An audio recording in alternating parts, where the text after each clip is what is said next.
o'clock every day is playtest, which is basically like church. 4 o'clock is the true competitive time when everyone gets in and scrappy. They get the build and they play at their desks or here in the play lab, which we have behind me, and play Halo 5 and we just bang on it. It can definitely get heated at times. Fall back. We have a lot of trash talkers on the team, of course. You know, I'm swearing and cursing and blinding. Halo kind of brings it out of you. And then it also escalates. This guy pulled a scumbag move, in my opinion. Don't take credit for the worst name that came before People get really pissed off and they just start yelling at each other, just having a great time. Let me grab the VR and run all the way over there and give them another one.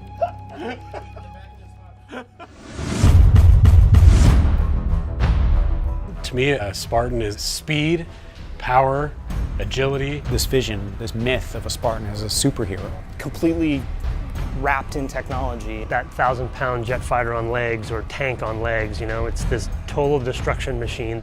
You see Chief coming down out of orbit, hitting the ground and, you know, doing all of that stuff. We want to bring that into the gameplay itself.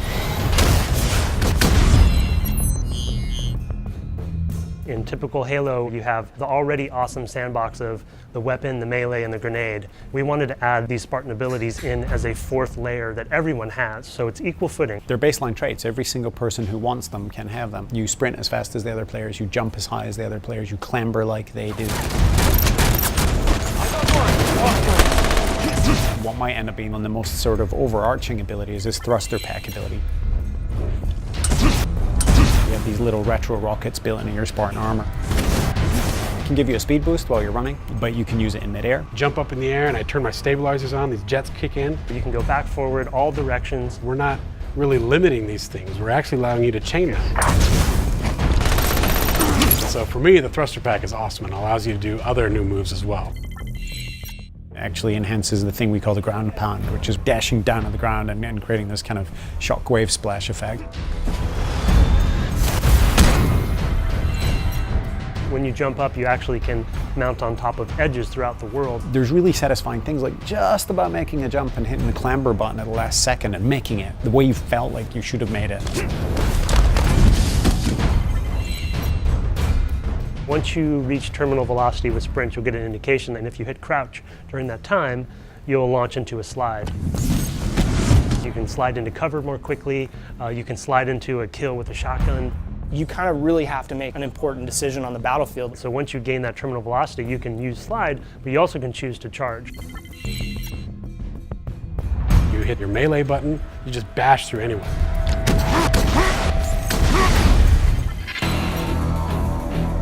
We know like there are people that love sprint and there are people that just feel like sprint has no place in Halo.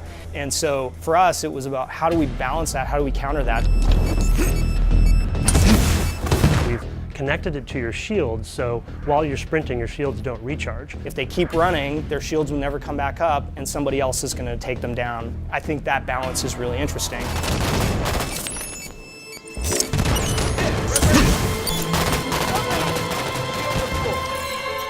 Smart scope fiction is actually, it's been built into the game since day one. You were doing it with the pistol. It was cybernetically linked to your helmet. The Spartan would see what was ultimately just a zoom. Every weapon now has a zoom in. Holographic image comes up, it's all slick. It helps me with some types of weapons, especially rapid fire weapons in my case, but otherwise I tend to just aim from the hip anyway.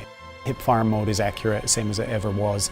If it becomes such that everybody feels like they have to be using smart scope in order to be competitive, then we've broken the game. You're going to use your smart scope and zoom in with any weapon, but you also can be descoped out of it by the enemy. There are so many different tactics that come into play, and that's something that we've tried to build into all of the abilities for Halo 5.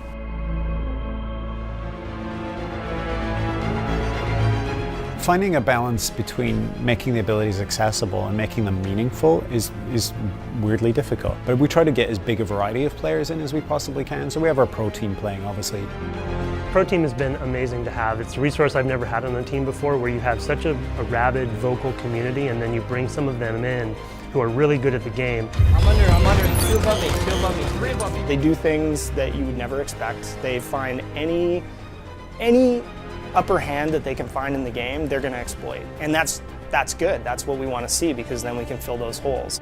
And so we knew that if we had those people on site, that would make our game so much better because we would have all that knowledge. It's a really good shortcut to good test data.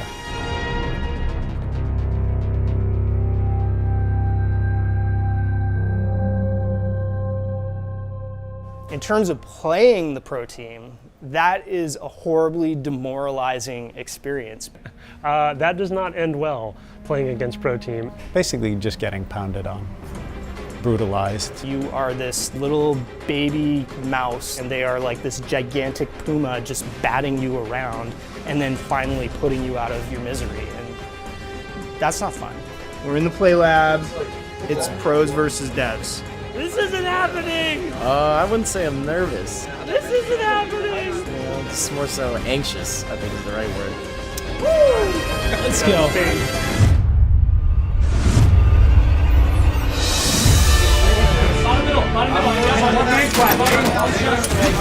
Let's try pink too. Got him. Or not worth. That one pink too. Got him. Got him. Another one in the house. One shot, Josh. Charge him. I got him.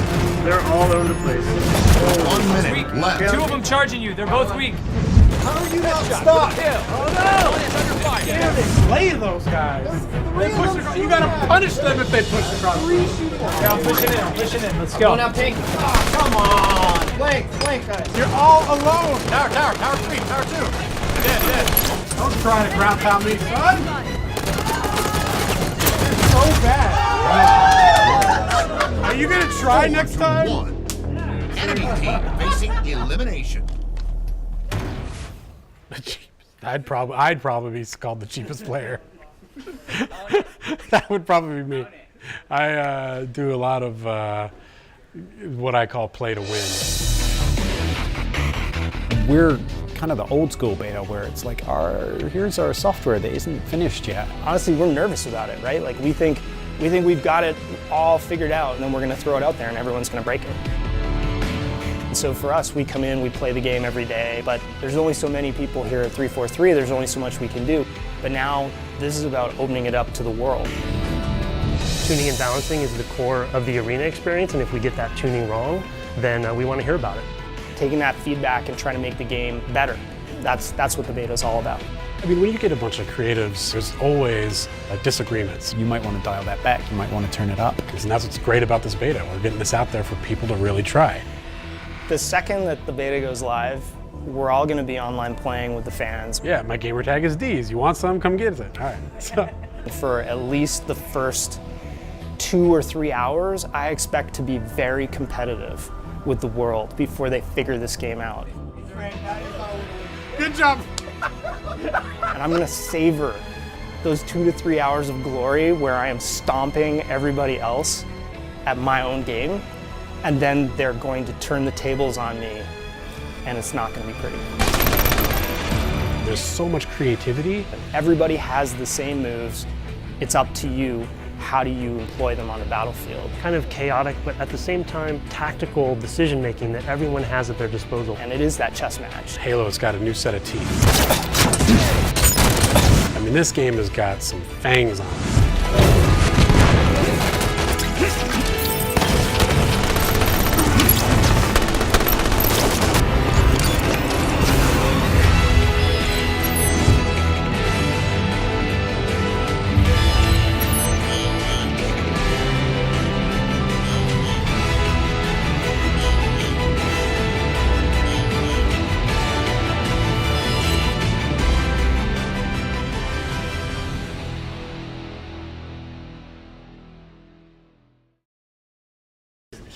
You ready? Have you been practicing? Get on, scrubs.